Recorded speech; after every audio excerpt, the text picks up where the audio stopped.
Hello, हाय, सभी लोगों का स्वागत है आज के सेशन में। आज के सेशन में एक बढ़िया सा टॉपिक हम लोग पढ़ेंगे प्रॉपरली। लेट्स से मैं सिखाऊंगा, but before that let me introduce myself. So welcome all, hi and hello. So Unacademy के ऊपर आपको suppose let's say study material पढ़ाई सबसे suppose let's say high priority पढ़ाई को दी जाती है on our platform that is Unacademy. तो आपको इतना ही करना है कि जब भी सपोज लेट्स से आप सेशंस अटेंड करें तो सीरियसली करें पढ़ाई को, सपोलेट से इग्नोर ना करें। पढ़ाई से ही आपका करियर बनेगा। तो hence it has to be let's say आपके दिमाग में हमेशा होना चाहिए कि पढ़ाई करनी है तो सीरियसली करनी है एंड उसी से तुम्हारा करियर बनेगा। तो अनअकैडमी के ऊपर बहुत ज़्यादा फोकस पढ़ाई के ऊपर रहता है। तो hence we are offering all the best services we can. आपको खाली उसका फ़ायदा उठाना है, इन सर्विसेज को अवेल करना है, पढ़ाई करनी है और अपना करियर बनाना है। तो all you need to do is पहले सबसे पहला वीडियो को लेट्स से लाइक करना है, चैनल को सब्सक्राइब करना है। चैनल को सब्सक्राइब करके रखो, तभी जाके कैसा है तुमको ऐसे बढ़िया बढ़िया वीडियोस तुमको हमेशा मिलते रहेंगे। तो सबसे पहले चैनल को लेट्स से सब्सक्राइब करना है, वीडियो को लाइक करना है। चलिए, सो ऑलवेज हमारे पास बहुत सारे प्लेटफॉर्म्स हैं लेट्स से अनअकैडमी के ऊपर। So we have different categories like JEE, NEET, CBSE, आप UPSC, MPSC. So we have so many things to offer.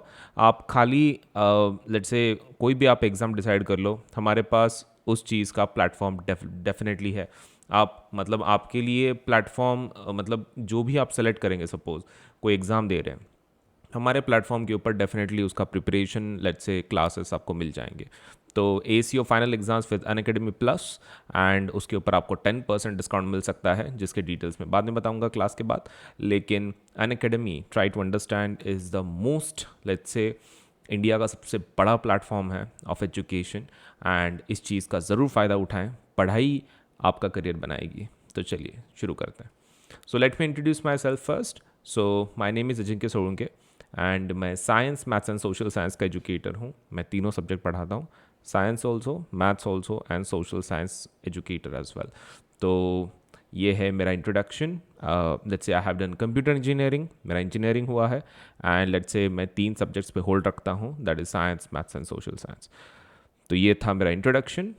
अभी हमारा सेशन शुरू करते हैं। चलिए आज का नेक्स्ट सेशन शुरू करते हैं। सो कल हमने पहला पॉइंट कवर कर लिया था, आज हम लोग करेंगे the making of nationalism in Europe. हम लोग मेकिंग देखेंगे नेशनलिज्म का in Europe. If you look at the map of mid 18th century Europe, you will find that there were no nation states as we know them today. तो आज के जैसे देश हैं वैसे आपका, अगर आपने मिड 18th सेंचुरी का यूरोप का मैप देखा तो आपको ऐसा कोई देश नहीं मिलेगा, पहले ऐसे देश नहीं थे। What we know now today as Germany, Italy and Switzerland were divided into kingdoms. आज जिनको हम लोग जर्मनी के नाम से जानते हैं, इटली के नाम से जानते हैं, स्विट्ज़रलैंड के नाम के ये जो देश हैं, तो ये पहले ऐसे देश नहीं थे। क्या थे? किंगडम्स थे, अलग अलग किंगडम्स में डिवाइडेड थे। डचीज़ में लेट्स से ग्रुप थे, कैंटन्स में थे, whose rulers had their autonomous territories. तो ये ना अलग अलग किंगडम्स, डचीज़, कैंटन्स में डिवाइडेड थे और इनके ऊपर कौन रूल करता था? उनके रूलर्स। एटोनॉमस रीजन्स थे, ये टेरिटरीज थे। एटोनॉमस मतलब क्या? खुद का रूल करने वाले। Eastern and Central Europe were under the autocratic monarchies within the territories of which lived diverse people. तो ईस्टर्न एंड सेंट्रल यूरोप जो था, मतलब जो ईस्टर्न वाला यूरोप, सेंट्रल वाला यूरोप, वो किसके कंट्रोल में था? Autocratic monarchies. Autocratic and monarchies मतलब क्या? मोनार्कीज मतलब राजे महाराजे। ऑटोक्रेटिक बोले तो क्या? उनका ऑटोक्रेटिक रूल था, मतलब दे वेर वेली, मतलब सेंट्रलाइज्ड रूल्स थे उनके एक जगह से। So they did not see themselves as sharing a collective identity और अ कॉमन कल्चर। तो वो ये जो लोग थे ना इनके ये किंगडम्स के अंडर के, इतने ज़्यादा डाइवर्स थे कि उनके अंदर कुछ कॉमन था ही नहीं। देर was nothing collective identity, neither common culture. कुछ कॉमन कल्चर नहीं, कोई कॉमन कलेक्टिव आइडेंटिटी नहीं कि भाई हम लोग ये रीजन को बिलोंग करते हैं। मतलब पहले के जो लोग थे उस रीजन्स में, they had no collective identity. Often they even spoke different languages. बहुत सारे टाइम तो अलग अलग लैंग्वेजेस में, भाषाओं में बात करते थे वो लोग। एंड उनके अलग अलग एथनिक ग्रुप्स थे। एक तो भाषा अलग, लोग अलग, डाइवर्स लेट से मतलब उनका कल्चर, सब कुछ अलग अलग था। तो there was nothing which you can unite them. उनको यूनाइट करने जैसा कुछ था नहीं। The Habsburg empire that ruled over Austro Hungary for example was a patchwork of many different regions and people. ऐसे एग्जाम्पल उन्होंने कौन सा दिया है, Habsburg empire.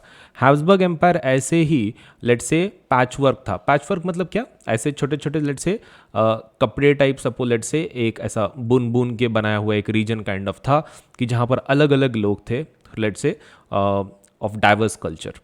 It included the Alpine regions, एक तो उसके अंदर रीजन ही बहुत थे इस हैब्सबर्ग एम्पायर के अंदर। It included Alpine regions, the Tyrol, the Austria, the Sudetenland as well as the Bohemia where the autocracy was predominantly German speaking. वहाँ की ऑटोक्रेसी कैसी थी, जो जर्मन भाषा में बात करती थी। It also included the Italian speaking provinces of लंबार्डी and Venetia. तुम देखो उसके अंदर ऐसे रीजन भी थे कि जहाँ पे इटालियन लैंग्वेज बोल रहे हैं, जर्मन स्पीकिंग लोग हैं। इतने सारे अलग अलग डाइवर्स लोग अगर होंगे तो यूनिटी कैसे बनेगी? देश के लिए तो यूनिटी चाहिए, लोगों के अंदर कुछ कॉमननेस चाहिए। अगर कॉमननेस ही नहीं है तो कैसे बनेगा देश, right? So in Hungary people, half of the people spoke megger while the other half spoke a variety of dialects. तो हंगेरी के अंदर कौन सा भाषा बोला जाता था, megger, while the other spoke let's say variety of dialects, अलग अलग डायलेक्ट्स यूज़ करते थे। इन गलेशिया द ऑटोक्रेसी स्पोक पॉलिश। गलेशिया में कैसा था, और पॉलिश लेट्स से भाषा यूज़ की जाती थी। Besides these three dominant groups, there also lived within the boundaries of the empire a mass of subject peasant people, Bohemians and Slovaks to the north, Slovenes in Carnelia, and let's say Croats to the south, and let's say Romans to the east in Transylvania. तो मतलब इतने सारा यहाँ पे diversification है, तुम देख सकते हो। एक तो लोग अलग, फिजिकल फीचर्स अलग, उनकी भाषा अलग, सब कुछ अलग, मतलब कुछ यूनिटी था ही नहीं। Such differences did not seem easily promote a sense of political unity. Obviously इसकी वजह से पॉलिटिकल यूनिटी कुछ था ही नहीं। The only tie binding these diverse group together was a common allegiance to the emperor. ये पूरे लोगों के अंदर सिर्फ एक ही चीज़ कॉमन थी और वो था उनका एम्पर। उनका एम्परर सेम था, बाकी उनकी लैंग्वेज अलग, कपड़े अलग, रहन सहन अलग, कल्चर अलग, सब कुछ अलग। सिर्फ उनके अंदर कॉमन क्या था, एम्परर। इसको स्टार मार्क करके रखो। The only common thing, the only common thing between all these diverse groups and regions was emperor, allegiance to the emperor. सभी लोग कैसे थे, फेथफुल थे इट्स ए एम्परर को, allegiance to the emperor. How did nationalism and the idea of nation state emerge? अब इतने सारे problem में ये इमर्ज कैसे हुआ, ये वाला आइडिया कौन सा, nationalism let's say and the idea of nation state. The aristocracy and the new middle class, इसके बारे में बात करते हैं। Socially and politically, a landed aristocracy was the dominant class on the continent. वो यूरोप के अंदर एक पहले डोमिनेंट क्लास रहता था, कौन सा, लैंडेड अरिस्टोक्रेसी, मतलब जिनके पास ज़मीन है वो एक डोमिनेंट क्लास था। The members of this class were united by a common way of life that cut across regional divisions. Regional divisions कितने भी रहने दो, चलो मान लो ऐसे 3 एरियाज हैं, अलग अलग रीजन्स के ऐसे लोग हैं कि जिनके पास ज़मीन है सपोज, तो भले ही वो अलग अलग रीजन्स को डिवाइड, मतलब अलग अलग रीजन्स को बिलोंग करते हो, उनका बहुत कुछ वे अलग हो, लेकिन उनके पास एक क्या कॉमन था, कॉमन वे ऑफ लाइफ। ये अलग अलग लोगों के पास एक चीज़ क्या कॉमन थी, common way of life. They own let's say states in the country side and also town houses. वो उनके जो कंट्री साइड है, कंट्री साइड बोले तो क्या, विलेज साइड, वहाँ पर बड़े बड़े स्टेट रहते थे। स्टेट बोले तो क्या, एक ऐसी जगह, एक बड़ी प्रॉपर्टी जहाँ पे एक बड़ा उनका घर है, बहुत सारी खेती है, इस प्रकार से ऐसे स्टेट रहते थे उनके बड़े बड़े। And they spoke French for purposes of diplomacy and in high society. ये सभी लोग कौन सी भाषा इस्तेमाल करते थे, ये वाले लैंडेड एरिस्टोक्रेसी, फ्रेंच भाषा, French language they used to have. Their families were often connected by ties of marriage. ये अलग अलग रीजन से भले ही थे, लेकिन उनके अंदर कैसा था, एक कॉमन रिलेशनशिप भी था। वो जनरली शादी अपने ही ग्रुप्स में करवाते थे, तो भले ही अलग अलग रीजन से लोग हों, लेकिन शादी उन्हीं के सपोलेट से रिलेशंस में लगा लेते थे लैंडेड एरिस्टोक्रेसी के अंदर। So this powerful aristocracy was however numerically a small group. ये जो पावरफुल एरिस्टोक्रेसी है, ये कैसा एक छोटा सा समूह था, मतलब ऐसा नहीं है कि भले ही ये डोमिनेंट क्लास था, ये लोगों की संख्या बहुत कम थी। मतलब तुम ऐसा बोल सकते हो ये माइनॉरिटी में थे। कैसे थे, माइनॉरिटी में थे, इनकी संख्या ज़्यादा नहीं थी इन लोगों की। और मेजॉरिटी पॉपुलेशन कौन थी फिर, अगर ये माइनॉरिटी है, मेजॉरिटी लोग कौन थे फिर, majority of the population was made up of peasantry. खेती करने वाले लोग थे, पीजेंट्स थे, तो peasants were the majority of the people. Minority मतलब कौन, landed aristocracy. So these were minority but powerful, minority but powerful, कौन, landed aristocracy, and majority but let's say powerless, majority but powerless, ये कौन थे? peasantry. Okay, ये लिख दो. So one was minority but powerful, and one was majority but powerless. To the west, the bulk of the land was found by tenants and small owners, while in Eastern and Central Europe, the pattern of landholding was characterized by the vast estates which was cultivated by serfs. तो जो western part था Europe का, majority of the land वहाँ के कौन ये करते थे, खेती करते थे? टेनेंट्स या फिर स्मॉल ओनर्स, छोटे लेट्स से ओनर्स या फिर टेनेंट्स मतलब किराएदार लोग सपोज खेती करते थे.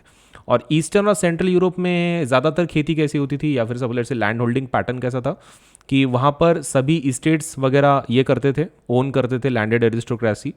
एंड वहाँ पर खेती कौन करते थे? सर्फ्स. सर्फ मतलब कौन? उनके नीचे काम करने वाले. तो लैंडेड एरिस्टोक्रेसी के नीचे काम करने वाले लोग सर्फ्स, फार्मर्स कैसा समझ लो. तो वो कल्टीवेशन करवाते थे इन बड़े बड़े स्टेट्स का. चलिए आगे देखते हैं.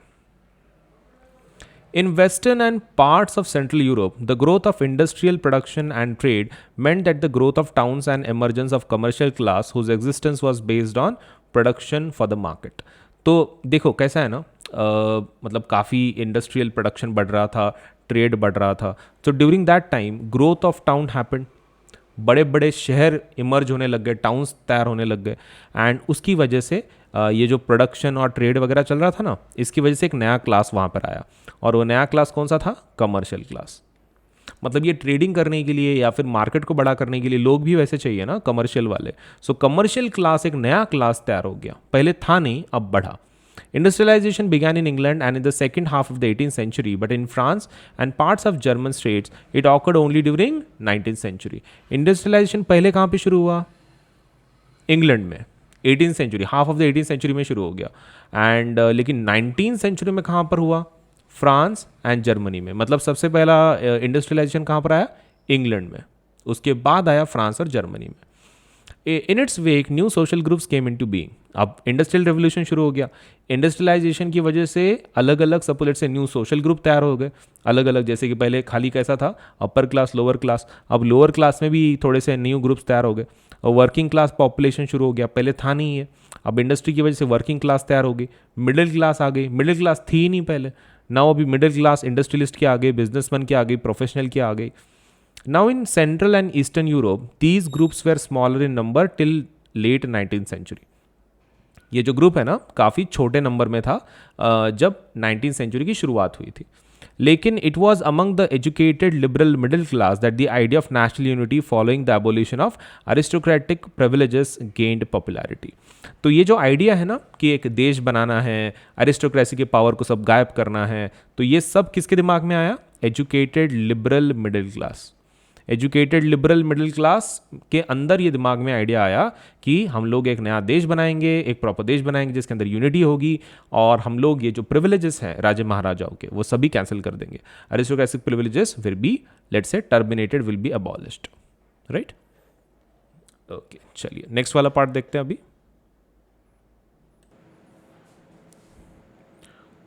चलिए नेक्स्ट वाला पार्ट देखते हैं. तो इसमें अंदर क्या है? 2.2 what did liberal nationalism stand for. ये जो लिबरल नेशनलिज्म था, ये किस चीज़ को सपोर्ट करता था? लेट्स से हमको ये जानना है इस पॉइंट में. मतलब लिबरल नेशनलिज्म किस चीज़ को सपोर्ट करता था, किस लोग, मतलब like the what the standard for, that is the point we are looking for. So ideas of national unity in the early 19th century Europe were closely allied to the idea of liberalism. तो national unity क्या किसके related था? मतलब अगर देश को आपको United बनाना है तो आइडियोलॉजी किसकी आपको प्रोपेगेट करनी पड़ेगी? लिबरलिज्म की. उस टाइम पे वैसा आइडियोलॉजी था. आइडियाज़ ऑफ नेशनल यूनिटी अगर आपको फैलानी है तो they are connected with ideas of liberalism. The term liberalism derives from Latin word Libre.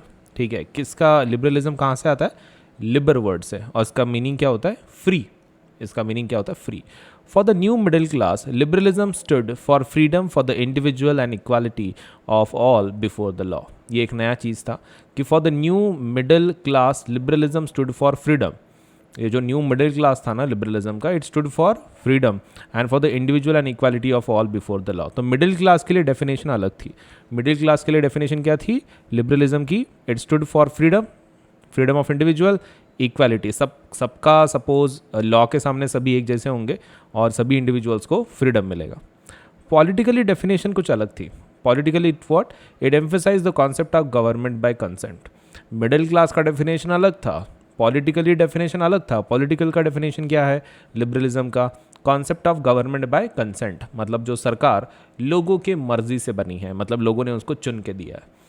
Since the French Revolution, liberalism had stood for the end of autocracy and clerical privileges, a constitution and representative government through parliament. तो जब से French revolution बना था तो liberalism किस चीज़ के लिए stand करता था, एंड ऑफ एटोक्रेसी, लाइक एटोक्रेसी को ख़त्म करना है एंड क्लरिकल प्रिविलेजेस को भी ख़त्म करना है। Constitution and representative government through parliament, तो उनको कॉन्स्टिट्यूशन बनाना था और एक representative government through parliament. 19th century liberals also stressed the inviolability of private property, मतलब 19th century यूरोप वालों ने, मतलब लाइक लिबरल्स वालों ने प्राइवेट प्रॉपर्टी के ऊपर काफ़ी स्ट्रेस दिया कि प्राइवेट प्रॉपर्टी होनी चाहिए बोल के। Now yet equality before law did not necessarily stand for universal suffrage। वो जो था ना, वो लिबरलिज्म का कुछ डेफिनेशन दे रहे थे कि समान अधिकार होना चाहिए और क्या, लॉ के सामने सेम रहना चाहिए, इक्वलिटी बिफोर लॉ, वो मिडिल क्लास की डेफिनेशन। इसका मतलब ये नहीं था कि यूनिवर्सल सफरेज देना चाहते थे। What do you mean by universal suffrage? Universal suffrage मतलब मताधिकार, मतलब सरकार को चुनने का हक, इलेक्शंस में वोट करने का हक। तो वोट करने का हक is nothing but universal suffrage, वो सबको नहीं मिलने वाला था। You will recall that in revolutionary France, which marked the first political experiment in liberal democracy, the right to vote and to get elected was granted exclusively to property owning men. Right to vote किसके पास था? Property owning men. जिनके पास property है उन्हीं के पास सिर्फ right to vote था। अब ने फ्रेंच रेवोल्यूशन के बाद men without property and all women were excluded from political rights. किसको वोट नहीं था? Men without property, इनको वोट नहीं था, women को भी वोट करने का हक नहीं था। Only for a brief period under the Jacobians did all adult males enjoy suffrage. Jacobin का जब पीरियड चल रहा था, Jacobins and Jacobin club, during that time सभी एडल्ट मेल्स को वोट करने का हक मिला, लेकिन that was very for a brief period, मतलब ये टेम्पररी था। ये कैसा था? टेम्पररी था, ज़्यादा दिन तक टिका नहीं ये चीज़। However, the Napoleonic Code went back to limited suffrage and reduced women to the status of minor, subject to the authority of fathers and husbands. तो नेपोलियनिक कोड जब आया, सिविल कोड जब आया, तब क्या लागू हुआ? Limited suffrage. तब लिमिटेड सफरेज आ गया, मतलब उन्होंने पहले का सबसे बंद कर दिया। और जो विमेन का स्टेटस है, तो विमेन का स्टेटस किसके ऊपर आ गया? स्टेटस ऑफ माइनर, माइनर के जैसा आ गया। माइनर मतलब क्या? बच्चों के जैसा। एंड उनके ऊपर किसकी अथॉरिटी रख दी? फादर्स एंड हस्बैंड्स की। तो फादर्स एंड हस्बैंड्स की अथॉरिटी है विमेन के ऊपर। ऐसा नेपोलियनिक कोड ने फिर से ये चीज़ लाई। Throughout the 19th century, 19th and the early 20th century, women and non-propertied men organized opposition movements demanding equal political rights. Obviously, ये जो लोग थे जिनके पास प्रॉपर्टी नहीं थे वो लोग और women, ये दोनों सपोज कैटेगरीज क्या मांगने लग गए? Equal political rights. ये क्या मांगने लग गए? इक्वल पॉलिटिकल राइट्स मांगने लग गए मूवमेंट्स के जरिए obviously. In the economic sphere, liberalism stood for the freedom of markets.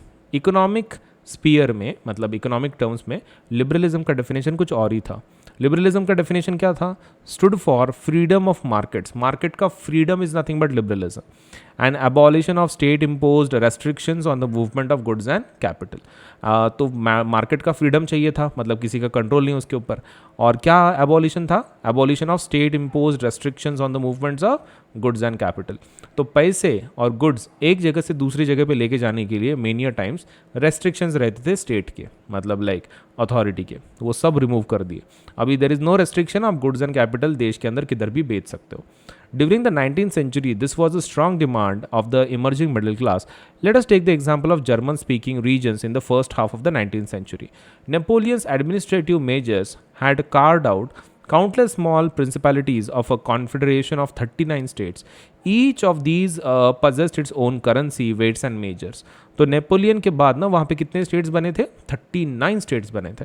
Each of these possessed its own currency. एक तो उनकी खुद की करेंसी थी, खुद के वेट्स थे, खुद के मेजर्स थे। मतलब कितना कन्फ्यूजन, मतलब अगर आपको बिजनेस करना है तो कितना हार्ड था? एक तो करेंसी अलग, वजन अलग, मेजर्स अलग। तो a merchant travelling in 1833 from Hamburg to Nuremberg, 1833 में अगर हैम्बर्ग से नूरमबर्ग में अगर कोई जा रहा है तो अगर कुछ चीज़ें लेट्स से बेचने के लिए, तो he had to pass 11 custom barriers. कितने कस्टम बैरियर से गुजरना पड़ता था उसको? 11 कस्टम बैरियर से गुजरना पड़ता था। मतलब तुम वो पोल की जैसा समझ लो, अपने रास्ते पे जाते ऊपर रहते हैं ना पोल, सब लेट्स से वो टैक्स लेट्स से मतलब पैसे लेते हैं आपसे पोल्स के, तो वो वैसे ही कितने वैसे कस्टम बैरियर्स थे? 11 कस्टम बैरियर्स थे। और कितना देना पड़ता था टैक्स? तो a payment of custom duty of about 5% on at each of them, हर एक के ऊपर 5% देना पड़ता था। 11 कस्टम बैरियर्स थे। तो during let's say duties were often levied according to the weight of the measurement of the goods.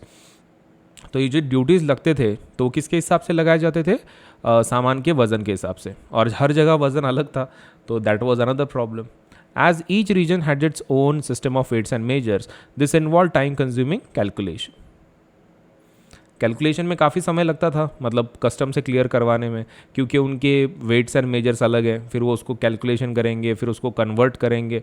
It use to take lot of time, तो ये काफ़ी टाइम कंज्यूमिंग चीज़ थी। The measure of cloth, for example, was the LA, in which region stood for a different length. LA एक unit था major करने का, जैसे centimetre होता है, मीटर होता है, वैसे LA नाम का एक उनका यूनिट था। तो LA किस चीज़ के लिए इस्तेमाल करते थे? कपड़ों का लेंथ मेजर करने के लिए।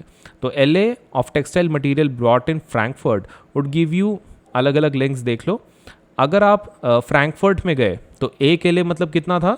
54.7 मीटर का कपड़ा था। मेंस में अगर गए तो 55.1 सेंटीमीटर का कपड़ा है। नूरमबर्ग में गए तो 65.6 सेंटीमीटर का कपड़ा है। एंड फ्रीबर्ग में गए तो कितना है? 53.5 सेंटीमीटर का कपड़ा है। मतलब LA कैसा था? अलग अलग जगह पे LA के अलग अलग यूनिट्स थे, मतलब सेंटीमीटर में अलग अलग आ रहा था, कपड़ों के लिए इस्तेमाल करते थे। तो उन्होंने जस्ट एक एग्जाम्पल दिया है LA का। Such conditions were viewed as obstacles to economic exchange and growth by the new commercial class, who argued for the creation of a unified economic territory, along with the unhindered movement of the goods, people and capital. तो ये चीज़ें, ये जो problems थी, इसकी वजह से ये ऑब्स्टेकल की जैसा था।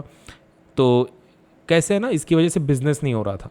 तो जो न्यू कमर्शियल क्लास था, जो इंडस्ट्रियलाइजेशन की वजह से आया था, ट्रेड की वजह से आया था, तो वो क्लास ने क्या बोला कि now we want something like a unified economic territory.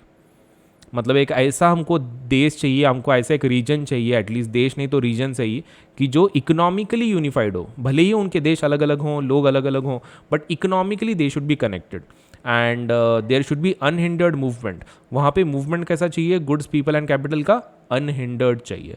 मतलब वहाँ पे किसी ने कुछ टोकना नहीं चाहिए, रुकाना नहीं चाहिए गुड्स, पीपल, कैपिटल को। आप किधर भी लेके जा सकते हैं। In 1834, a customs union or Zollverein was formed at the initiative of Prussia and joined by the most of the German states. तो 1834 में इसी तरह का एक जुलवरीन तैयार किया गया। तो what is Zollverein? That is customs union, that is nothing but unified economic territory. मतलब एक कंबाइंड इकोनॉमिक टेरिटरी। देश वही, देश अलग अलग रहेंगे लेकिन फिर भी वो यूनाइटेड रहेंगे under economic principles. The union abolished tariff barriers and reduced the number of currencies from over 30 to 2. तो ये जब यूनियन बना, कस्टम यूनियन, तो इसने क्या किया? सभी ट्रेड टैरिफ बैरियर्स को क्या कर दिया? अबॉलिश कर दिया। Tariff barriers were abolished and reduce the numbers of currencies from 30 to 2। Number of currencies पहले कितने थे? 30 थे। 30 से कितने कर दिए?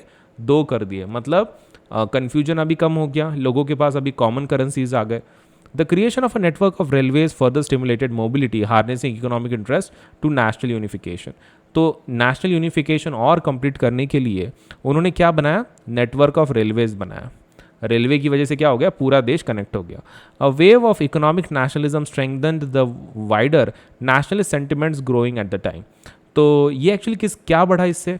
इससे नेशनलिज्म बढ़ा। लेकिन किस प्रकार का नेशनलिज्म बढ़ा? इकोनॉमिक नेशनलिज्म बढ़ा। इकोनॉमिक नेशनलिज्म बढ़ा क्योंकि आप इकोनॉमिक टर्म्स में बात कर रहे हो, और उसी की वजह से क्या बढ़ा फिर? Wider nationalist sentiments. इसकी वजह से वाइडर नेशनलिस्ट सेंटिमेंट्स भी बढ़े। Now let us talk about a new conservatism after 1815। 1815 के बाद सपोज जो कंजर्वेटिज्म है उसके बारे में बात करते हैं। चलिए, Following the defeat of Napoleon in 1815, European governments were driven by a spirit of conservatism. तो अभी कैसा हो गया ना, नेपोलियन की डिफीट हो गई। कब की बात है? 1815 की। तो सभी यूरोपियन गवर्नमेंट्स किसकी तरफ मुड़ गए? कंजर्वेटिज्म प्रिंसिपल के ऊपर। ना व्हाट इज कंजर्वेटिज्म? देखो, conservatism a political philosophy that stressed the importance of tradition, established institutions and customs, and preferred gradual development to quick change. मतलब कंजर्वेटिज्म मतलब कैसे हैं, ये पुराने सिस्टम में लेट्स से बिलीव करते हैं, पुराने सिस्टम में, लेकिन जिनको चेंज भी चाहिए but gradual change, not quick change.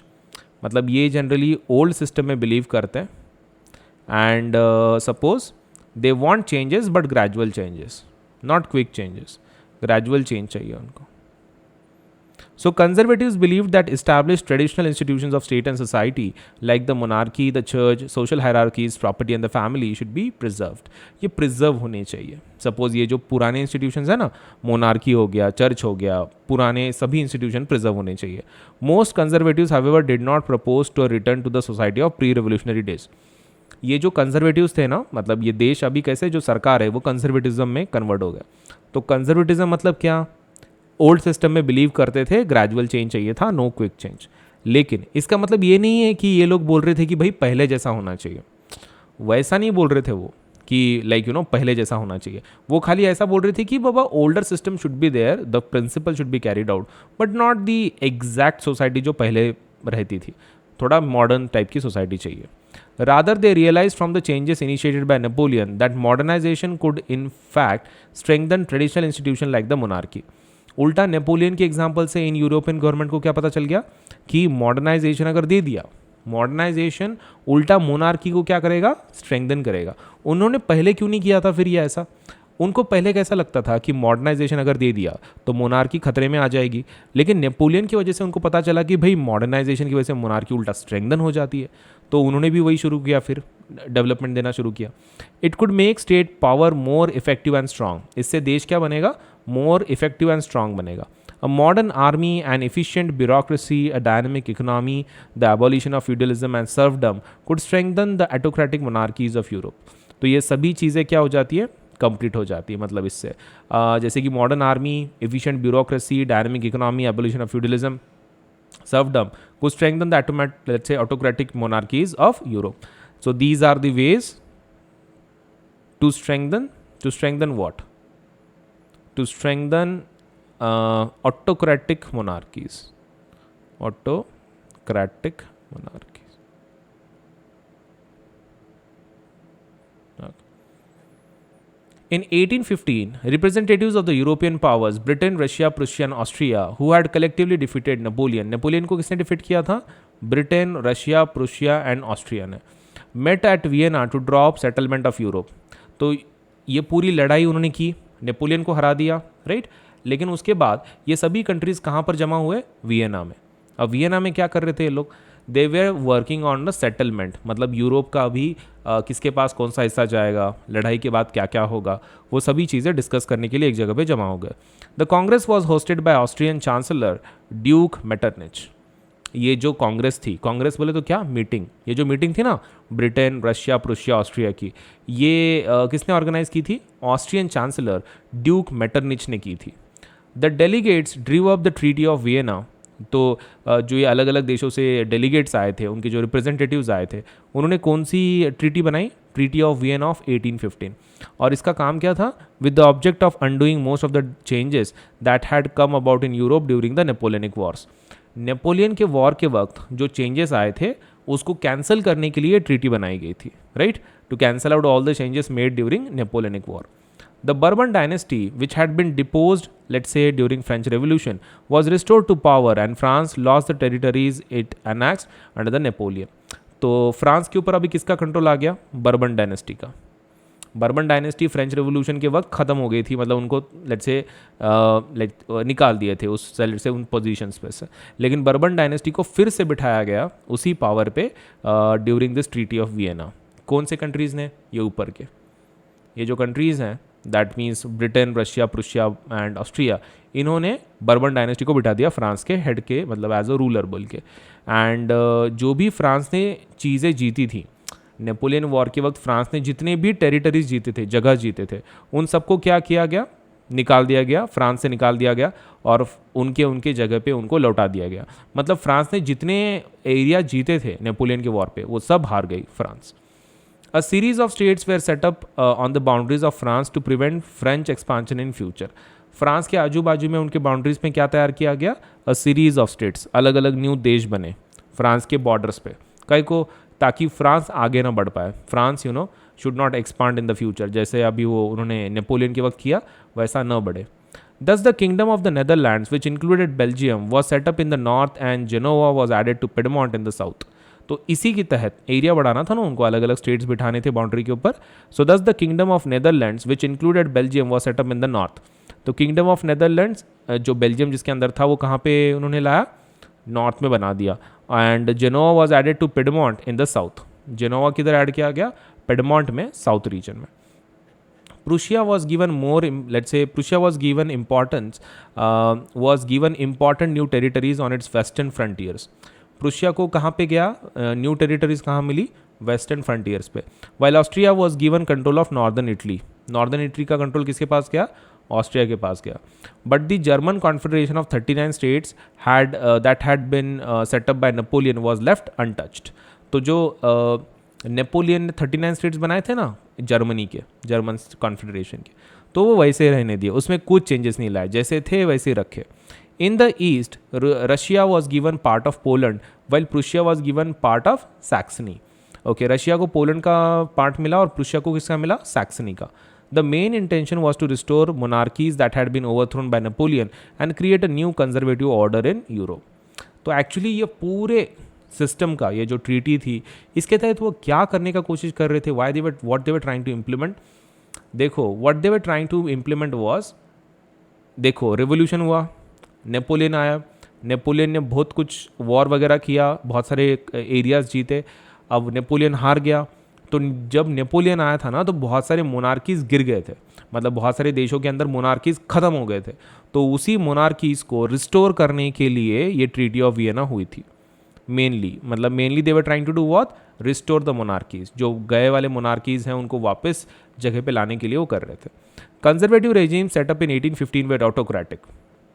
जो 1851 में कंजर्वेटिव रेजिम्स थे, गवर्नमेंट थे, सरकार के, वो ऑटोक्रेटिक थे. कैसे थे, autocrat.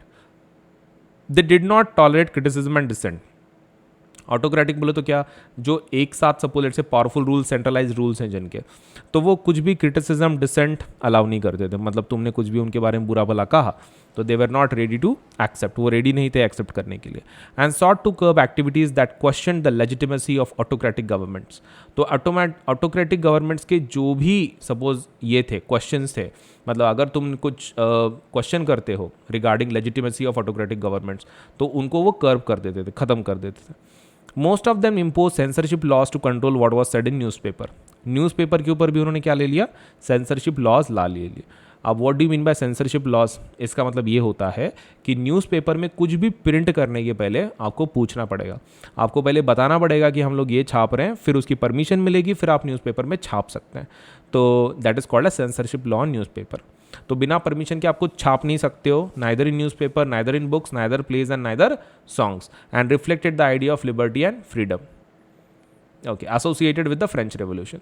The memory of the French Revolution nonetheless continued to inspire liberals. लेकिन फिर भी इतने चेंजेस के बाद भी, इतना लेट्स से प्रॉब्लम्स के बाद भी, जो फ्रेंच रेवोल्यूशन की मेमोरी थी वो लोगों को इंस्पायर करती रही, लोग इससे सपोज लेट्स से इंस्पायर होते रहे. One of the major issues taken up by the liberal nationalists who criticized the new conservative order was the freedom of the press. तो one of the major issues taken up जब इस बार जो हुआ था, liberal nationalist ने जो बड़ा मुद्दा उठाया, it was who criticise the new conservative order was the freedom of the press. तो ये एक freedom of the press was one of the major important points of liberal nationalist during this time, क्योंकि इसके ऊपर क्या लाया था, censorship law लाया था. सही है, सेंसरशिप लॉ इसी के ऊपर लाया था. तो because of that it was quite under let's say criticised and also suppose let's say उसके ऊपर काफ़ी मतलब काफ़ी लेट्स से इन्होंने they took up this issue very seriously, freedom of press, and ये सेंसरशिप के लॉज को ख़त्म करने के लिए उन्होंने काफ़ी सारे मूवमेंट शुरू कर दिए. चलिए अभी नेक्स्ट पार्ट देखते हैं, revolutionaries. During the years following 1815, 1815 के बाद क्या हुआ, the fear of repression drove many liberal nationalist underground. तो ये सेंसरशिप शुरू हो गया, ये जो सरकारें थी उस वक्त देशों की, तो वो क्या कर रहे थे, ये जो लिबरल नेशनलिस्ट लोग हैं ना कि बाबा देश में लिबरलिज्म होना चाहिए, लिबर्टी होना चाहिए, लोगों को फ्रीडम मिलना चाहिए, तो इन लोगों के ऊपर काफ़ी सेंसरशिप लाया उन्होंने, सेंसरशिप लाया, लोगों को दबाने लग गए। तो बिकॉज ऑफ दैट, ये डर की वजह से सभी लोग कहाँ चले गए, अंडरग्राउंड चले गए, छुप गए। Secret society sprang up in many European states to train revolutionary and spread their ideas। Secret society शुरू हो गए। सीक्रेट सोसाइटी मतलब ये ऐसा ऑर्गेनाइजेशन थे कि जो छुप छुप के बने हुए थे। To be a revolutionary at this time meant a commitment to oppose monarchical form that had been established after the Vienna Congress and to fight for liberty and freedom। तो इस टाइम पे देखो, रेवोल्यूशनरी का definition ना time to time change होता है, मतलब तुम जिस साल की बात कर रहे हो तो रेवोल्यूशनरी का डेफिनेशन चेंज होता है। लेकिन द रेवोल्यूशनरी का डेफिनेशन इस वक्त, मतलब ड्यूरिंग दिस टाइम, ये पैराग्राफ जिस टाइम की बात कर रहा है उस वक्त उसका मतलब क्या होता था, commitment to oppose monarchical forms. Monarchical forms को आप अपोज कर रहे हो, मतलब like you know something like जो राजा महाराजाओं के है, that had been establish after Vienna Congress. Vienna Congress की वजह से सभी मोनार्किकल फॉर्म्स वापस आ गए, पहले ख़त्म हो गए, फिर नेपोलियन आया, फिर वॉर हुआ, फिर मोनार्किकल फॉर्म्स आ गए। तो इसको अपोज करने के लिए, सपोज जो भी पर्सन इस चीज़ को अपोज कर रहा है इन मोनार्किकल फॉर्म्स को, उसको क्या बोलते हैं, रेवोल्यूशनरी बोलते हैं। एंड वो और किस चीज़ के लिए फाइट कर रहा है, fighting for liberty and freedom also. ये फ्रीडम एंड लिबर्टी के लिए भी फाइट कर रहा है। Most of these revolutionaries also saw the creation of nation states as a necessary part of the struggle for freedom. तो ये जो रेवोल्यूशनरीज थे ना, उनको वो किस चीज़ को और देखते थे, मतलब लाइक किसके ऊपर कॉन्सेंट्रेट करते थे, creation of nation states. Nation states बनाने का भी उनका एक आइडिया था, क्योंकि उनके हिसाब से नेशन स्टेट बनना is also a part of freedom struggle. ये स्ट्रगल फॉर फ्रीडम का एक हिस्सा है, एक अंग है। क्या, एक नया नेशन स्टेट बनना। One such individual was the Italian revolutionary Giuseppe Mazzini. ठीक है, तो ऐसे जो रेवोल्यूशनरीज थे उसमें का जो one of the famous revolutionary was Giuseppe Mazzini. कहाँ पे जन्म हुआ था, जेनोवा में, और कौन से साल में, 1807 में। He became a member of secret society of the Carbonari. Carbonari secret society का वो क्या बन गए, मेंबर बन गए। As a young man of 24 साल की उम्र में he was sent into exile in 1834 for attempting revolution in Liguria. तो 24 साल की उम्र में उनको कहाँ क्या कर दिया गया, देश से बाहर निकाला गया, एग्जाइल किया गया 1831 में। एंड ये क्यों हुआ था, for attempting a revolution in Liguria. Liguria में रेवोल्यूशन के चार्जेस पे, रेवोल्यूशन उन्होंने लिगुरिया में किया, इसकी वजह से उनको क्या कर दिया, देश से बाहर निकाल दिया गया, एग्जाइल कर दिया गया। He subsequently found 2 more underground societies, first young Italy in Marseilles and then young Europe in Berne. उसने बाद में क्या किया, जिज़्ज़ेपी मैज़नी ने, ही सब्सिक्वेंटली फाउंडेड, उन्होंने 2 इंस्टीट्यूशन बनाए। कौन से 2 इंस्टीट्यूशन बनाए उन्होंने, सबसे पहला था young Italy in मार्सेलिस। Young Italy कहाँ पे बनाया, मार्सेलिस। यंग इटली नाम की इंस्टीट्यूशन है, मार्सेलिस प्लेस का नाम है, तो young Italy in Marseilles and young Europe in Berne, ऐसे 2 इंस्टीट्यूशन बनाए उन्होंने। Whose members were like minded young men from Poland, France, Italy and German states. तो यहाँ के वो लोग थे, कहाँ से, Poland, France, Italy and German states. Mazzini believed that God had intended nations to be natural units of mankind। जिज़्ज़ेपी मैज़नी को क्या लगता था कि भगवान ने ऐसा सोचा है कि पूरे देश कौन से फॉर्म में होने चाहिए, नेशंस के फॉर्म में होने चाहिए। देश कैसे फॉर्म में होने चाहिए, नेशंस के फॉर्म में होने चाहिए, ऐसा भगवान बोलता है, ऐसा मैज़नी को लगता था। So Italy could not continue to be a patchwork of small states and kingdoms, it had to be forged into a single unified republic within a wider alliance of nations. तो इसलिए मैज़नी को क्या लगता था कि Italy एक ऐसे छोटे छोटे पैचवर्क के जैसा नहीं होना चाहिए, मतलब लाइक जुड़े जुड़े छोटे छोटे स्टेट्स एंड किंगडम्स। ये कैसा होना चाहिए, एक सिंगल बड़ा रिपब्लिक चाहिए, ये एक सिंगल यूनिफाइड कंट्री चाहिए दिस इटली, और इसके लिए यूनिफिकेशन करना पड़ेगा। So this unification alone could be the basis of Italian liberty. ये यूनिफिकेशन की वजह से भी इटालियन लिबर्टी बढ़ जाएगी, ऐसा उसको लगता था। Following his model secret societies were set up in Germany, France, Switzerland, Poland.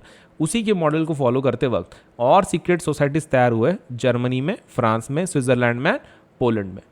Mazzini's relentless opposition to monarchy and his vision of democratic republic frightened the conservatives। ये जो कंजर्वेटिव्स थे ना, मतलब जो सरकार चला रहे थे, फिलहाल गवर्नमेंट में थे, मोनार्की में थे, तो वो लोग मैज़नी से काफ़ी डरते थे। क्यों?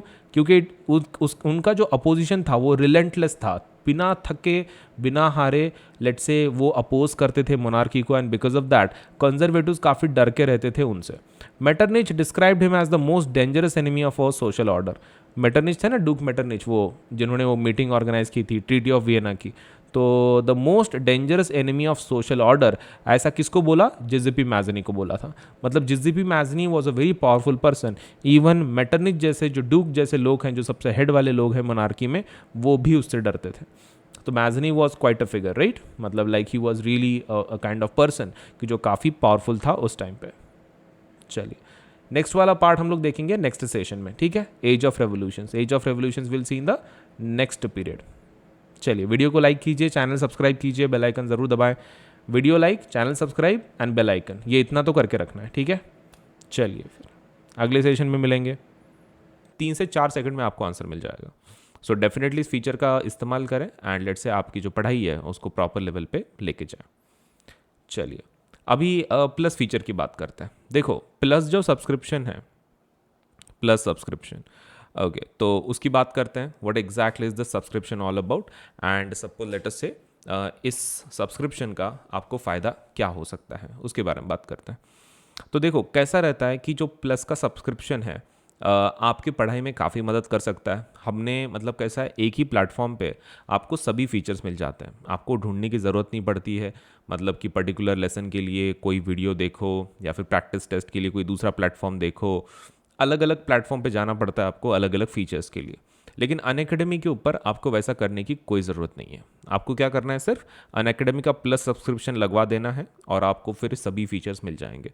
मैं एक एक करके आपको फीचर्स बता देता हूँ। प्लस सब्सक्रिप्शन अगर आप लगाते हो तो आपको क्या फ़ायदा होता है। देखो जिस तरह से जिस वे से मैंने तुमको पढ़ाया है उसी वे से सपोज लेट से प्रॉपरली आपको सपोज प्लस सब्सक्रिप्शन पे आपको पढ़ाया जाएगा डेली बेसिस पे।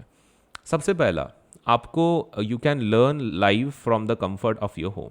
आपको बाहर जाने की बिल्कुल ज़रूरत नहीं है, आप घर बैठे मस्त किधर से भी पढ़ सकते हो। आप गांव में रहो, किसी हिल स्टेशन पे रहो या फिर किधर भी रहो, एनी काइंड ऑफ एरिया, आप घर बैठे, आपको बाहर निकलने की कोई ज़रूरत नहीं है। कोविड पीरियड में आप आराम से घर पे बैठ के पढ़ाई कर सकते हैं। Second thing is unlimited access to all the courses. अब इसका क्या मतलब होता है unlimited access to all courses? जब आप अनअकैडमी का सब्सक्रिप्शन लगाते हैं प्लस का, तो ऐसा नहीं है कि आप पर्टिकुलर कोर्स के लिए अप्लाई कर रहे हैं, आपको फुल एक्सेस मिलता है। फुल एक्सेस, फुल एक्सेस मतलब क्या? You get full access to all the courses. जितने पहले कोर्सेज थे, अभी कोर्सेस हैं, बाद में के कोर्सेस हैं, सभी टीचर्स के सभी कोर्सेज को आपको एक्सेस मिलता है। मतलब ऐसा नहीं है कि आप पर्टिकुलर टीचर का कोई कोर्स लगा रहे हो, जैसे कि फिजिक्स के लिए किसी टीचर का लगा दिया, केमिस्ट्री का किसी टीचर के लिए लगा दिया, वैसा नहीं है। You get access to all the courses, सभी कोर्सेज का आपको लेट से एक्सेस मिलता है। Next thing is about top educators of India on one platform. एक पूरे जितने एजुकेटर्स हैं, मतलब लाइक प्लेटफॉर्म पे जितने एजुकेटर्स हैं, मतलब लाइक इंडिया के टॉप एजुकेटर्स हैं, तो आपको top educators of India, best teachers of India से पढ़ने का एक मौका मिलता है। तो और इतने सारे एजुकेटर्स हैं, और कैसा रहता है कि हर एक एजुकेटर का टीचिंग स्टाइल अलग होता है, हर एक टीचर का टीचिंग स्टाइल कैसा होता है, अलग होता है। तो आप क्या कर सकते हैं, हमारे पास बहुत सारे टीचर्स हैं, आप जो भी टीचर आपको अच्छा लगता है, यू कैन लेट से आप अलग अलग टीचर्स का देख सकते हैं कैसे पढ़ा रहे हैं, क्या पढ़ा रहे हैं, और आपको समझ में आ गया। जैसे क्योंकि हर एक बच्चे का भी कैसा रहता है, लर्निंग कर्व अलग रहता है। मतलब हो सकता है कि मान लो किसी बच्चे के लिए एक टीचर बहुत ही परफेक्ट हो, दूसरे स्टूडेंट के लिए वो टीचर परफेक्ट ना हो, ऐसा हो सकता है।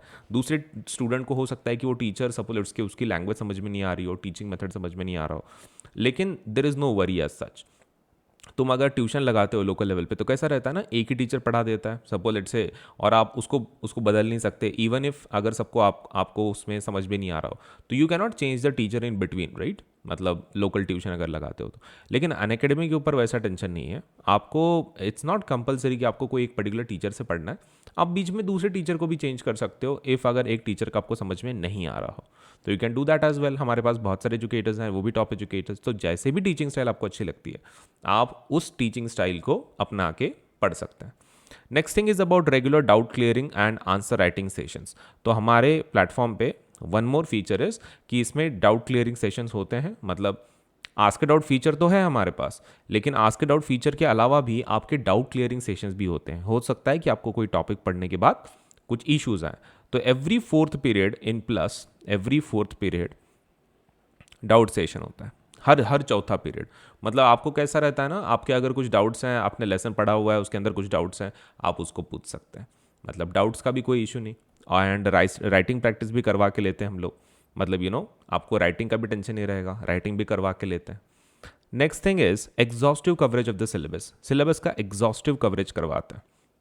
अब इसका मतलब क्या है, देखो सिलेबस आपको पता रहता है इट्स रियली वास्ट, और हमारे पास ऐसा मतलब इतनी सारी बैचेस लॉन्च होती हैं, इतने सारे कोर्सेस लॉन्च होते हैं, इतने सारे एजुकेटर्स हैं, तो हम लोग सिलेबस को कभी पेंडिंग नहीं रखते हैं। मतलब पेंडिंग प्रॉपरली, लेट्स से जो भी एजुकेटर है प्लेटफॉर्म पे, ही और she will try his best to complete the syllabus in a very proper manner.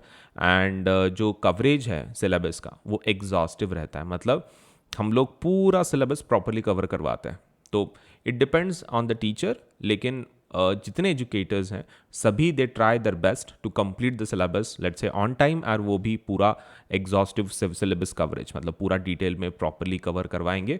ये वन ऑफ द सबसे अहम चीज़ है टीचर्स के लिए ऑन द प्लेटफॉर्म।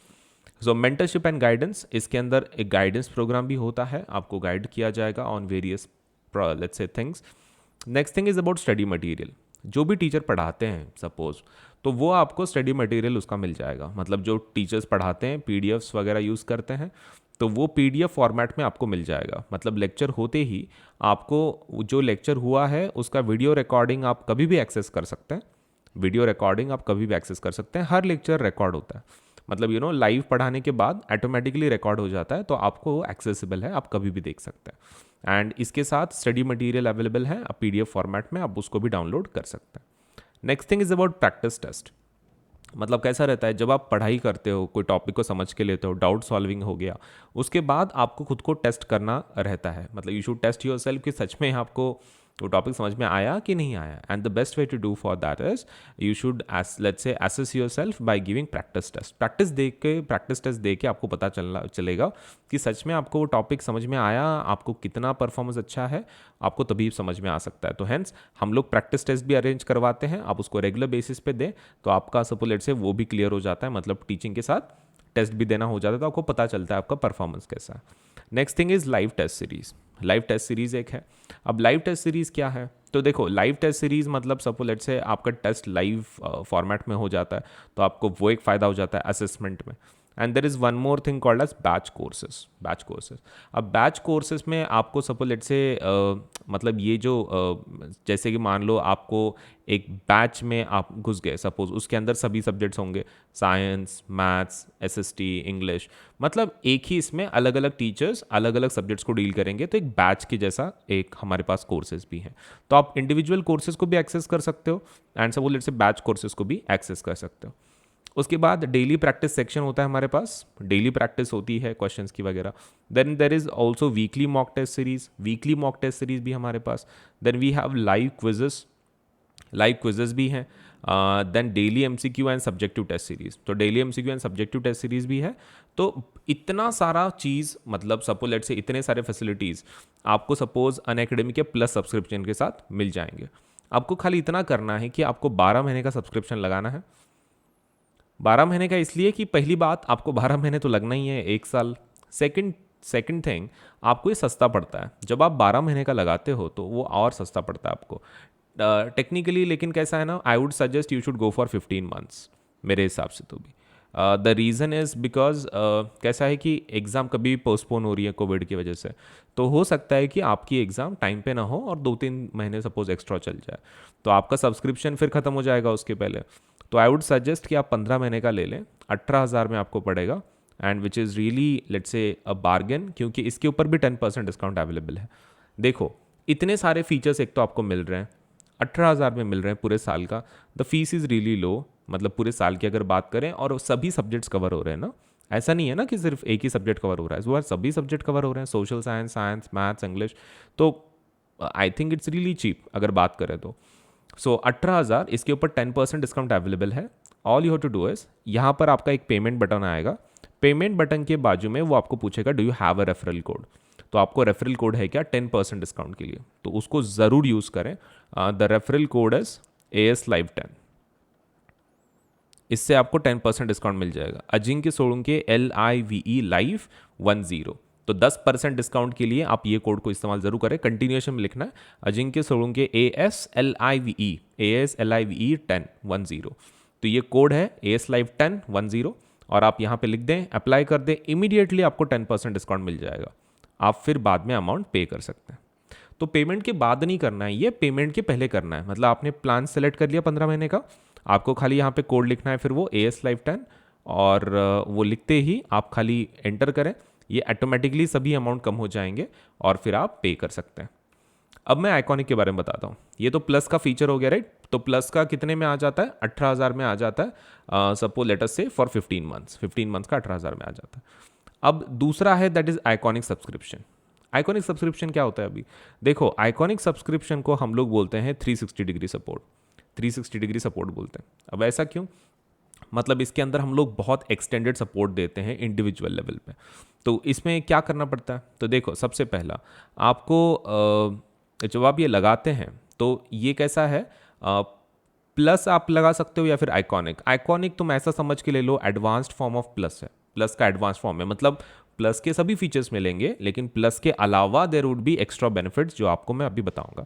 सबसे पहला आपको एक मेंटर असाइन किया जाएगा, मतलब एक टीचर असाइन किया जाएगा कि हु विल लेट्स से एक 1-on-1 गाइडेंस आपको देगा एंड सपोज लेट से आपको मेंटर करेगा आपकी पढ़ाई में, कैसे पढ़ना है, कितना पढ़ना है वगैरह वगैरह, आपको एक गाइडेंस काउंसलर की जैसा काम करेगा। सेकेंड थिंग इज आपको जो डाउट सॉल्विंग सेशंस है, attend exclusive doubt solving session to discuss your academic doubts. Exclusive doubt sessions होते हैं, 1-on-1 होते हैं, तो आपके जो भी एकेडमिक डाउट्स हैं आप पूछ सकते हैं। उसके बाद आपको वीकली रिपोर्ट कार्ड मिलेगा, जैसे स्कूल में रिपोर्ट कार्ड होता है ना वैसे। Gate detail report on classes attended, classes कौन सी अटेंड की आपको उसमें प्रेजेंट एब्सेंट वो भी मिलेगा एंड आपको परफॉर्मेंस भी मिलेगा, जो भी आपने टेस्ट क्विजेस दिए उसमें परफॉर्मेंस कैसा है आपका। मतलब आप खुद की प्रोग्रेस के ऊपर ट्रैक रख सकते हो। इन शॉर्ट आप देख सकते हो कि सच में आपको अच्छे मार्क्स मिल रहे हैं, नहीं मिल रहे हैं, तो you can get that idea. Next thing is about parent connect program. Parent connect program भी है, तो इसके अंदर कैसा रहता है कि regular open hours available for parents to discuss concerns with your personal mentor. तो कुछ ओपन आवर्स होते हैं जब आप पेरेंट्स आपके मेंटर के साथ बात कर सकते हैं कि आपका सपोज परफॉर्मेंस कैसा है, कुछ इश्यूज हैं क्या, तो they can help, they can get in touch with your mentor और आपको फिर लेट्स से कनेक्शन मिलेगा between your mentor also, your parents also, and because of that आपके जो भी इश्यूज हैं वो टाइमली सॉल्व हो जाएंगे। उसके बाद है स्टडी प्लानर्स। तो study tracker plan with monthly reviews that highlight your progress. तो आपके स्टडी प्लानर्स दिए जाएंगे और वो आपके प्रोग्रेस को हाईलाइट भी करवाएंगे कि हाँ बाबा आपने इतना किया उतना किया। तो इतने सारे एक्स्ट्रा फीचर्स आइकॉनिक में मिलते हैं एंड प्लस के सभी फीचर्स आपको मिलेंगे। प्लस के सभी फीचर्स आपको डेफिनेटली मिलेंगे। इसलिए इसकी जो अमाउंट है, तो सपोज 18 महीने की थोड़ी ज़्यादा है, आप देख सकते हैं 15 महीने की इसकी जो फीस है दैट इज़ 32,000। 15 महीने का I think you should go for. The reason is, मैंने आपको पहले ही बोला 15 महीने के लिए क्यों जाना है, बिकॉज कुछ महीने एग्जाम अगर एक्सटेंड हो गई तो हो सकता है कि आपको एक्सटेंडेड महीने लगे। तो एक अगर आप इंडिविजुअल लेवल पे लेते हैं सपोज कम महीने के, तो आपको काफ़ी महंगा जाता है। But what I suggest is, अगर आप 15 महीने के लिए लेते हैं तो आपको बहुत सस्ता पड़ेगा। 32,000 इसका फीस है और जो प्लस का है वो कितना है 18,000। अब depending on your economic capacity you should either apply for plus subscription. एक तो प्लस सब्सक्रिप्शन आप लगा सकते हो 18,000 का 15 महीने का, या फिर आप 32,000 का लगा सकते हो 15 महीने का। That is up to you, आपकी जैसी इकोनॉमिक कैपेसिटी है। क्योंकि देखो पैसा जो होता है वो प्रॉपरली दिमाग लगा के खर्च करना चाहिए, लेकिन एजुकेशन पे जब तुम खर्च करते हो बाद में ट्रीटेड एज इन्वेस्टमेंट, फ्यूचर में हमेशा सपोज लेट से आपको इस पढ़ाई का फ़ायदा ही होगा। तो डेफिनेटली सपोज लेट से आप उसको खर्च बोल के मतलब ना सोचें, इन्वेस्टमेंट बोल के सोचें, ताकि आपका पढ़ाई एक बार कंप्लीट करके सपोज वो पैसे निकल जाएंगे, कोई इशू नहीं है। अब इसके ऊपर 15 महीने का सब्सक्रिप्शन है सपोज लेट से, तो दोनों के ऊपर 10% डिस्काउंट अवेलेबल है। आपको खाली इतना करना है कि आप इस कोड को इस्तेमाल करना है। मतलब ये जो 32,000 की फ़ीस है इसके ऊपर भी 10% डिस्काउंट अवेलेबल है। जो पेमेंट का बटन आएगा उसके बाजू में वो आपको पूछेगा do you have a code, do you have a code. तो वहाँ पर भी आप कौन सा कोड लिखोगे, आप कोड लिखोगे ASLIVE 10। कंटिन्यूएशन में कोई गैप नहीं देना है, कुछ स्पेस नहीं देना है। Ajinkya Solanki ASLIVE 10 is a number, ठीक है, नंबर लिखना है 1 and 0। तो आपको इससे क्या कितना % डिस्काउंट मिल जाएगा, 10% डिस्काउंट मिल जाएगा। तो इतना ज़रूर करें, राइट, ताकि आपको कैसा है ये पूरा जो प्लान है वो प्रॉपरली सपोज लेट से एक तरीके से आपको पूरा मिल जाए। और आपको क्या करना है, ये पूरे प्लान में एक चीज़ आपको ध्यान में रखनी है कि इतने सारे फीचर्स इतने कम पैसों में लेट्स से कोई भी प्लेटफॉर्म अवेलेबल नहीं करा के देता है। You can yourself check, and आपको नहीं मिलेंगे इतने सारे फीचर्स, वो भी एक ही प्लेटफॉर्म पे, and with 2 top educators of India, इतने सारे एजुकेटर्स, इतने सारे कोर्सेज, ऐसा कोई भी प्लेटफॉर्म देता नहीं है। सो आई वुड हाईली रिकमेंड कि आप सपोज लेट से एक तो प्लस में से चूज़ करें या फिर आप आइकॉनिक में से चूज़ करें। प्लस के जो फीचर्स हैं मैंने ऑलरेडी बता दिए हैं। प्लस के सभी फीचर्स आपको आइकॉनिक में मिलेंगे, लेकिन आइकॉनिक के फीचर्स कुछ एक्स्ट्रा हैं regarding suppose let say as a personal mentor assign होता है, तो एक इंडिविजुअल लेवल पे आपको सपोर्ट मिलता है। तो it redefines mentorship and ensures hand on learning. तो it's a 360 degree support that gives you all the assistance you need. तो आप दोनों में से एक आप सब्सक्राइब कर लें, एंड सपोज लेट से आपका जो पढ़ाई है एक प्रॉपर लेवल पे लेके जाएं। करेक्ट? ओके, सो वीडियो को लाइक करें, चैनल सब्सक्राइब करें, बेल आइकन ज़रूर दबाएं, और फिर बाकी के डिटेल्स अभी हम लोग नेक्स्ट सेशन में देखेंगे। So thank you so much, और अप्लाई करना मत भूलना with the use of the code AS Live 10। AS Live 10 को ज़रूर यूज़ करें और 10% डिस्काउंट ले लें और अप्लाई करें, ताकि आपकी पढ़ाई एक। चलिए, सेशन तो हमारा ख़त्म हो गया। अभी हम लोग फोकस करेंगे on one thing which is nothing but Unacademy का आस्क अ डाउट फीचर। देखो, this is the most let's से best of the best feature कि जो अनअकैडमी ने अवेलेबल करा के दिया है आपको। इसमें कैसा होता है, मोस्ट ऑफ द टाइम जब हम लोग पढ़ते हैं कोई भी चीज़, लेट्स से वी स्टडी, तो हमारे टाइमिंग्स कुछ भी हो सकते हैं। हम लोग सुबह पढ़ सकते हैं, हम लोग शाम को पढ़ सकते हैं, रात में पढ़ सकते हैं, रात को 12 बजे 2 बजे, पढ़ाई का कोई समय नहीं होता, राइट? तो मेनी टाइम्स कैसे हो जाता है कि जब पढ़ाई करते हैं तो ऑब्वियसली हमारे दिमाग में क्या आता है, सबसे पहला डाउट आता है, क्योंकि पढ़ने के बाद आता है। मतलब टीचिंग के वक्त भी चलो थोड़ा बहुत आ जाते हैं, तो टीचर जनरली वहाँ पे रहता है, तो it's very easy to let's say doubts को क्लियर करा के लेना। लेकिन एक समय आता है जब तुम खुद से पढ़ रहे हो एंड उसमें डाउट्स आती हैं और वो सॉल्व नहीं होती हैं, तो अपने को सब लेट से सोचना पड़ता है, यार फिर इसका आंसर क्या होगा क्या होगा। और डाउट से क्या हो जाता है, मोस्ट ऑफ द टाइम हम लोग डाउट की वजह से खुद के ऊपर डाउट करना शुरू कर लेते हैं कि वो टॉपिक हमको सच में समझा है कि नहीं समझा है। That is another problem. So hence मेरी हिसाब से तो भी let's say one thing which you should really understand is कि डाउट्स हमेशा सपोज लेट्स से आपको क्लियर कराते रहने, तभी जाके आपकी पढ़ाई प्रॉपरली होगी। लेकिन कैसा हो जाता है, व्हेन आप जब पढ़ रहे हो, व्हेन यू आर लर्निंग, और उसके बीच में अगर कोई डाउट आ जाता है, तो कैसा है, स्टडी रुक जाती है वहीं पे। मतलब हम लोग उसी डाउट के बारे में सोचते रहते हैं, मतलब इट्स समथिंग लाइक हमारे दिमाग में फंस जाता है वो प्रॉब्लम, और हम लोग उसको सॉल्व नहीं कर पाते, तो हमारी पढ़ाई आगे की भी कंप्लीट नहीं हो पाती है। मतलब जैसे कि मान लो देर आर ऐसे नंबर्स हैं 2.1, 2.2, 2.3, 2.4, और हम लोग 2.2 टॉपिक कर रहे हैं बुक में से, टेक्स्ट बुक में से। अगर उसमें कोई टॉपिक पे हम लोग अटक गए, किसी चीज़ में डाउट है, तो क्या हो जाता है, 2.3 भी हम लोग कवर नहीं कर पाते, 2.4 भी कवर नहीं कर पाते, जस्ट बिकॉज कि वहाँ पे डाउट था। अब यही प्रॉब्लम अनअकैडमी ने लेट्स से आइडेंटिफाई किया है, और इसके लिए हमने एक फीचर आपके लिए लाया है, that is called as ask a doubt feature. Ask a doubt feature, तो इसके अंदर क्या है, कैसे करना है, तो देखिए, ये सबसे पहला आपको क्या फीचर देता है वो पहले समझ के लो। आप जितने भी डाउट्स हैं, आपके जितने भी डाउट्स हैं, तो मैं बोल रहा हूँ अनलिमिटेड डाउट्स, आप अनलिमिटेड डाउट्स पूछ सकते हैं। मतलब ऐसा ज़रूरी नहीं है। ये फीचर मतलब कैसा है, आप मोबाइल थ्रू यूज़ कर सकते हैं, और ये फीचर मतलब let's say you can use it through app, and इसका मेन फ़ायदा ये है कि आप कितने भी क्वेश्चंस पूछ सकते हैं। मतलब आपके दिमाग में जितने भी डाउट्स हैं पढ़ाई करते वक्त, आपको जो भी लगता है, so there is no limitation. मतलब ऐसा नहीं है कि भाई आप एक ही पूछ सकते हैं, फिजिक्स से एक पूछ सकते हैं, केमिस्ट्री से एक पूछ सकते हैं, ऐसा कुछ नहीं है। तुमको जितना पूछना है, जो पूछना है, you can ask, there is no limitation as such, unlimited doubts हैं, unlimited doubts. Another feature is कि आप कोई भी टाइम पे इसको पूछ सकते हैं, ask doubts at any time, कोई भी समय में। रात को सब प्लेट से 11:30 बजे पढ़ रहे हो, सुबह आप 2 बजे पढ़ रहे हो, सुबह के 2 AM, आप दोपहर में पढ़ रहे हो, आप कोई भी टाइम पे, मतलब 24 घंटों में आप जब भी पढ़ रहे हो आप पूछ सकते हैं। अब तुम्हारा क्वेश्चन होगा, सर लेकिन संडे को अगर पढ़ रहे हैं तो? संडे को भी दिस सिस्टम इज़ अवेलेबल 24/7। ये सिस्टम 24/7 अवेलेबल है, मतलब सैटरडे संडे भी चलेगी और दिन के 24 घंटे चल रही है। तो आपको you don't have to worry कि आप सैटरडे पढ़ रहे हो, संडे पढ़ रहे हो, कोई फेस्टिवल की छुट्टी है, ठीक है। इंडिया के अंदर बहुत सारी छुट्टियां मिलती हैं फेस्टिवल्स की। फेस्टिवल्स की छुट्टियां रहने दो, या फिर सैटरडे संडे रहने दो, या फिर कुछ भी रहने दो, ऑफिशियल छुट्टियां भी रहने दो, डजेंट मैटर, ये सिस्टम फिर भी काम करेगा, क्योंकि पढ़ाई कोई वक्त देख के की नहीं जाती, राइट। तो पढ़ाई जब भी हमारे पास टाइम मिले हम करते रहना चाहिए।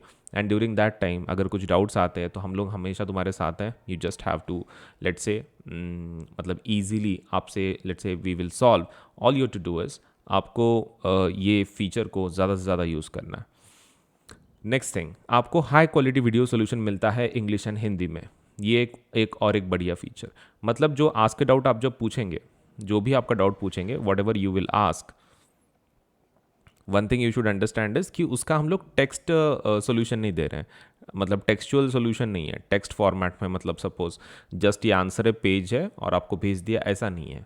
We are not sending you text solution, we are sending you video solutions. ठीक है, वीडियो सोल्यूशन आपको भेजा जा रहा है, आपको टेक्स्ट सोल्यूशन नहीं भेजा जा रहा है, आपको वीडियो सोल्यूशन भेजा जा रहा है, और वो भी इंग्लिश एंड हिंदी में। And that too high quality video होगा।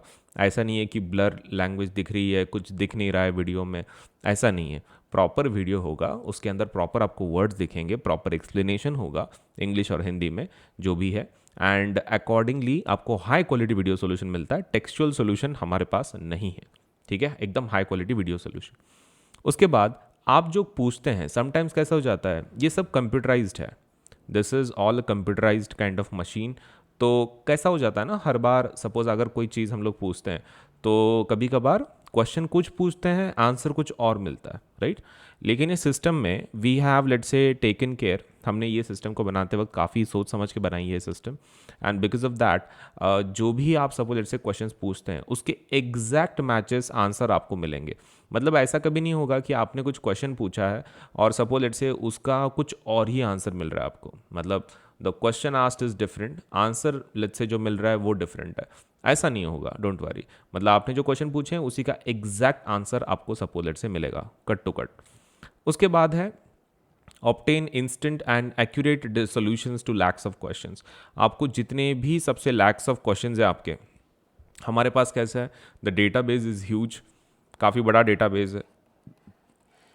जो क्वेश्चन का डेटाबेस है हमने जो बनाया बहुत बड़ा है, तो इसकी वजह से क्या हो जाता है, और कॉन्स्टेंटली अपडेट हो रहा है, तो आपको इंस्टेंटली और वो भी एक्यूरेट सॉल्यूशन मिलता है। मतलब एक तो आपको टाइम बाउंड मिलता है, विद इन 3 to 4 सेकेंड्स आपने पोस्ट किया कि विद इन 3 to 4 सेकेंड्स आपको आंसर मिलता है, राइट। एंड एक्यूरेट सॉल्यूशन, आपको इसकी भी टेंशन नहीं रहेगी कि भाई सॉल्यूशन बराबर है नहीं है। इंटरनेट पे आप जब सर्च करते हो कोई क्वेश्चन के लिए तो कैसा हो जाता है, उसमें कुछ गलत भी हो सकता है, कोई सही भी हो सकता है, and you do not have let's say facility to check whether की जो आंसर आपने ऑनलाइन सर्च किया है वो सच में बराबर है कि सच में बराबर नहीं है। How do you know, right, तुमको क्या पता। तो उसके लिए द ओनली ऑप्शन कैसा है ना कि हमने उसको पहले से ही ध्यान में रखा हुआ है, हमने उसको डबल ट्रिपल चेक किया है सॉल्यूशन को। तो हैंस आपको जो भी आंसर मिलेगा you can be rest assured कि आपको जो आंसर मिल रहा है, वीडियो सॉल्यूशन मिल रहा है, it's more accurate, very very accurate. Next part is कि आपके होमवर्क में असिस्टेंस हो जाती है। जैसे कि मान लो आप कोई होमवर्क कर रहे हो, होमवर्क करते करते वक्त हो सकता है कि कोई क्वेश्चन का आपको आंसर नहीं आ रहा है, डाउट है आपको, मतलब आपने बुक में से पढ़ा, आपने फिर भी ट्राई किया, फिर भी नहीं आ रहा है, तो आप क्या कर सकते हो, वो क्वेश्चन को, वो डाउट को आप सपोलेट से आस्क डाउट फीचर में भेज सकते हो। तो आपको कैसा एक असिस्टेंस बोल के काम करता है। मतलब आपको कोई बहुत ही डिफिकल्ट क्वेश्चन है, देखो होमवर्क मतलब ऐसा नहीं है कि आपको कॉपी करना है, होमवर्क इन द सेंस कैसे है कि आपको ट्राई करना है किसी क्वेश्चन को सॉल्व करते वक्त, लेकिन समटाइम्स देर इज़ ऐसा क्वेश्चन रह जाता है, ऐसा कोई क्वेश्चन रहता है कि जिसमें हम लोग सॉल्व नहीं कर पाते हैं बहुत बार ट्राई करने के बाद भी। So what you can do is आप उसको आस्क डाउट पे भेज सकते हैं और आपको उसका डेफिनेटली क्या मिलेगा, सोल्यूशन हम लोग प्रोवाइड करवा के देंगे, आप उसको स्टडी करें और फिर आपका होमवर्क आप सॉल्व कर सकते हो। तो आपके होमवर्क में भी असिस्टेंस हो जाता है। तो फीचर्स कितने मस्त है, अनलिमिटेड डाउट्स पूछ सकते हैं, 24/7 पूछ सकते हैं, एग्जैक्ट मैचेस आपको वही आंसर मिलेंगे आपके क्वेश्चन के लिए exact, and high quality video solution होगा इंग्लिश हिंदी में, एंड डेटाबेस काफ़ी बड़ा है तो आपको एक्यूरेट सोल्यूशन मिलेंगे, and that too instantly and accurate solutions, वो सबसे बड़ा चीज़। अब हम लोग देखेंगे कि हम लोग इसको पूछ कैसे सकते हैं, मतलब like you know how to use this feature. तो आपको क्या करना है, सबसे पहले आस्क डाउट को टैप करना है, किधर, एप्लीकेशन में, एप्लीकेशन के अंदर आस्क डाउट को टैप करना है। आपने उसको टैप कर दिया, उसके बाद आपको क्या करना है, सेलेक्ट टेक अ पिक्चर और चूज फ्रॉम गैलरी। एक तो आप एक नया फोटो खींच सकते हो मोबाइल के थ्रू, या फिर आप गैलरी में से ले सकते हो। गैलरी में से मतलब जो स्टोर्ड इमेजेस हैं आपके, इसमें आप दोनों इमेज चाहिए, आपको जो क्वेश्चन भेजना है ना उसका इमेज चाहिए, आपको लिखना भी नहीं पड़ता, आपको सिर्फ इमेज भेजनी है। एक तो आप फोटो भेजो, नहीं तो मतलब एक फ़ोटो ले लो मोबाइल से, या फिर आप गैलरी में से भेजो। एक बार वो भेज दिया आपने, फ़ोटो सेलेक्ट कर लिया आपने, तो आपको क्या करना है, पिक्चर सिलेक्शन के बाद लेट्स से आगे बढ़ना है। पिक्चर सेलेक्ट कर लिया आपने, उसके बाद आपको क्वेश्चन को क्रॉप करना है। मतलब वो पूरे इमेज में बहुत सारे क्वेश्चंस होंगे ना, तो उसमें आपको उसी चीज़ को हाईलाइट करना है जिसके अंदर आपको डाउट है, आपको क्वेश्चन पूछना है। तो आपको उस क्वेश्चन को हाईलाइट कर देना है ताकि आपको वही क्वेश्चन मिले, और बाकी का फिर आपको सपोज ज़रूरत नहीं है, you just need only that question answered, right. तो आपने उस क्वेश्चन को क्या करना है, क्रॉप कर लेना है। एक बार आपने उसको क्रॉप कर लिया, आपको क्या करना है, लाइक सेंड करना है, ओके करना है। ओके करने के बाद वो आपको सब्जेक्ट पूछेगा कि आपने जो डाउट भेजा है वो कौन से सब्जेक्ट के अंदर आता है, फिजिक्स के अंदर, केमिस्ट्री के अंदर, मैथ्स के अंदर। तो आपको सब्जेक्ट पूछेगा। आपने उस एक बार सब्जेक्ट टैप कर लिया कि हाँ बाबा ये पर्टिकुलर सब्जेक्ट में से, जैसे कि यहाँ पर जो इमेज में है मैथ्स का क्वेश्चन है, तो आपने मैथ्स का ले लिया, तो फिर वो सोल्यूशन ढूंढना शुरू करेगा। एंड सोल्यूशन उसको जैसे मिलेगा विद इन 3 to 4 सेकेंड्स वो उसको बोलेगा कि हाँ आई हैव अ सोल्यूशन, और फिर वो आपको प्रोवाइड करवा के दे देगा। तो you will receive the solution let's say with in 3 to 4 seconds. तो सिस्टम काफ़ी मस्त है, 3 से 4 सेकंड में आपको आंसर मिल जाएगा।